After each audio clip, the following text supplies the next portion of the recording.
What's up everyone, Fritz here again with another episode of Sneakerhead Ambition, and today I have another live cop for you. I'm going to be covering the Yeezy Foams, Yeezy Slides, and the Jordan Cool Grays in this episode. All of those are obviously very profitable, but I'll just mention the Yeezy Slides and the Yeezy Foams to me are just about the best flip on the market, just because of the fact that you don't have to put up that much capital to hit a lot of pairs since they're so cheap.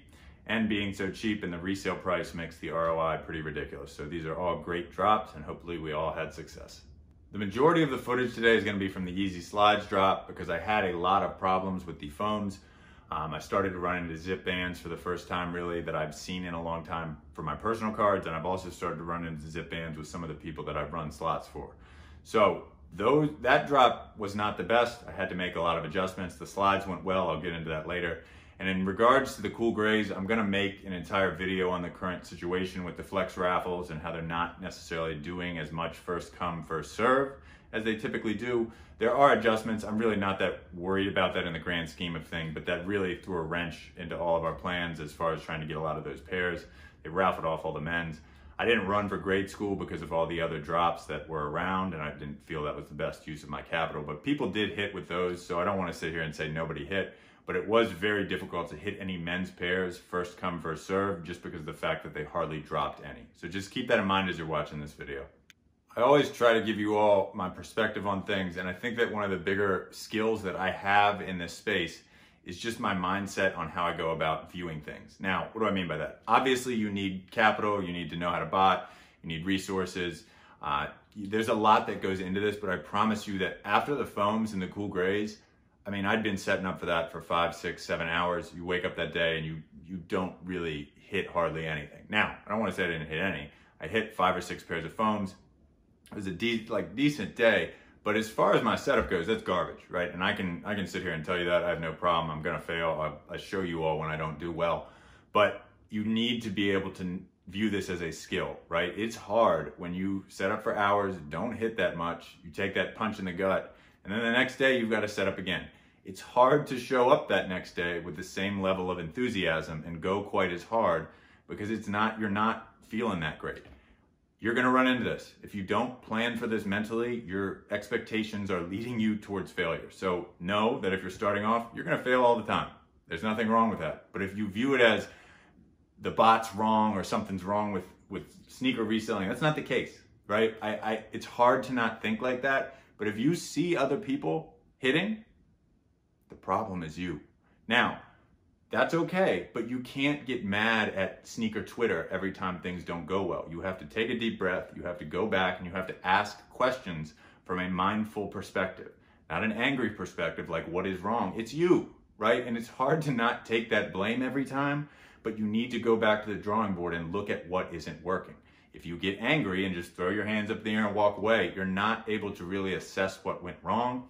And if there's too much distance between when you actually start to look at it and when the drop was, you're probably not remembering everything as clearly. So just try to keep that in mind. Plan for failures, and when they come, you need to look at why you failed. I promise you it's not the bot, and I promise you it's not the sneaker game.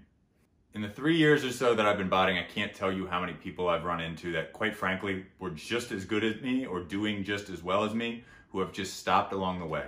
I don't know if that's necessarily, some of them might have been financial, some might be that they just had other life situations going on, but a lot of people can't take the consistent ups and downs of this. Again, I like analogies, right? They help. If you're, playing basketball and you're missing the shot, you don't start flipping out of the basket. You've got to practice. You've got to get better. So just try to apply that to your situation, right? Really try every single time that things don't go well to be like, what did I do wrong? For the Yeezy foam drop, I ran Valor, Noble, and Wrath. That would have been the first time I ran Noble. I've got a monthly key for them. Really like the bot. I will cover that down the line, but I didn't hit any pairs the first time running, and I didn't hit any pairs on Wrath. I've gotten my Wrath situation fixed since then, so I did have success, and I'll show that in an upcoming video. But for this drop, I only hit on Valor. I hit 6 pairs with Valor for the foams. So again, I'm always happy when I hit, but if you look at my setup, that obviously is not really what I'm after, right? At least double digits. So that wasn't as good as I would have liked it to be, but those were my results. During the slide drop for the Yeezys, I ran Valor, I ran Wrath, I ran Noble, and I ran Whatbot. As far as what went well, Valor and Noble had all of my pairs, so I was really happy with Noble. I really liked the bot, and I've loved what I've seen from them over the month that I've been using it. But that was my setup. I ran both instances of Valor and then one of the others, so I did end up doing pretty well on the drop, and I'll get into some more of the specifics now. Starting off, just one of the big themes that I've seen with Yeezy Supply drops recently, and even since this video, is the fact that the Yeezy Supply drops have been going on for a long time. So they have been dragging on for an hour or two. That is something to consider when you go in, just because A, you're gonna need more data, and B, the captcha situation and the ratings of your Gmails obviously take a hit over that time. So since that's been happening, I've really been looking at how I can best set up to deploy new Gmails halfway through drops or 30 minutes into drops to hopefully keep my scores up and to help me keep passing Splash as effectively as I do at the start of drops. And just the evidence of that, this drop was still having checkouts 2 hours and 15 minutes after the waiting room went up. So when that happens, I don't have a problem with that as long as I keep hitting, and I was still hitting pairs an hour or so into the drop. So that is something that's just objectively been happening lately. The length of these drops has also been contributing to the fact that I haven't really started seeing many checkouts flow. There are obviously some, but there aren't that many checkouts happening the first 10, 15 minutes into a drop. They are happening for some people, but the fact that that's happening has led me to just start to tinker with how I'm starting my tasks. So for my ISP tasks, I'm starting to try to have my subnets started more individually or chunked, just because I don't need them rolling that early, and it doesn't matter to me at this point if I have some of them starting a little after the sale is live. So I don't know necessarily how that's gonna work in the future, but I am trying to kind of mess with how I'm starting my tasks, especially my ISPs, so we'll see how that goes. As far as my performance on the slides, I did end up with 22 pairs. I did mention that Valor and Noble were responsible for all of those pairs, so I was very happy with those two bots. And I was happy with 22. I would have liked to have done better, as I'm always trying to look to improve and I'm always comparing myself to people that are doing better than me. But I was very happy with 22, especially the fact that I did so poorly on the previous day's drop. So I was very pleased that I was able to make some adjustments and have a lot more success. Going into this drop, I did not run that many of my personal cards. Out of the 22 checkouts, about a third of them were for my own.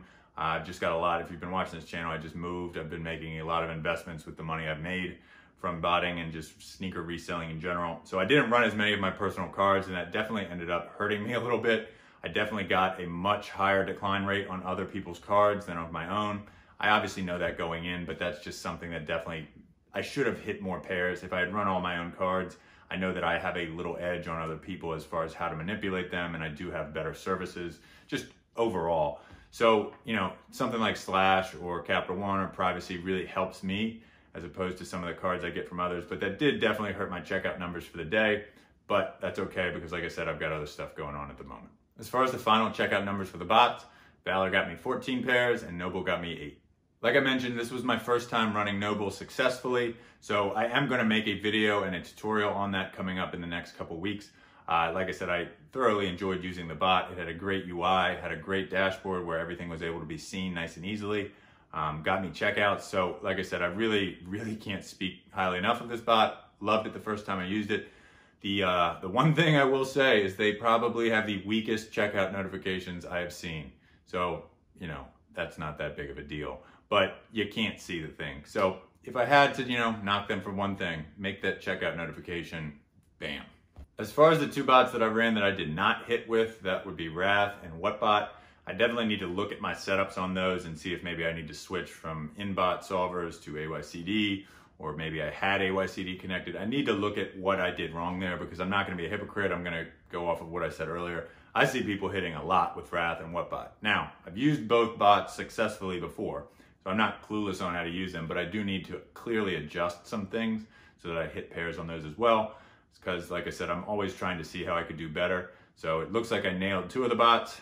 I need to nail the other 2 next time. In regards to what proxies work the best on this drop, Diamond had the most checkouts for me, and Lemon, Rainbow, Live, and Sakura also had checkouts. I believe that 3 out of the 22 this time were from ISPs, so XYZ and Stratus did hit me 1 or 2 each. That's obviously not as good as they've been doing lately. So that seems to be a theme recently too, is the fact that residentials are doing better than ISPs.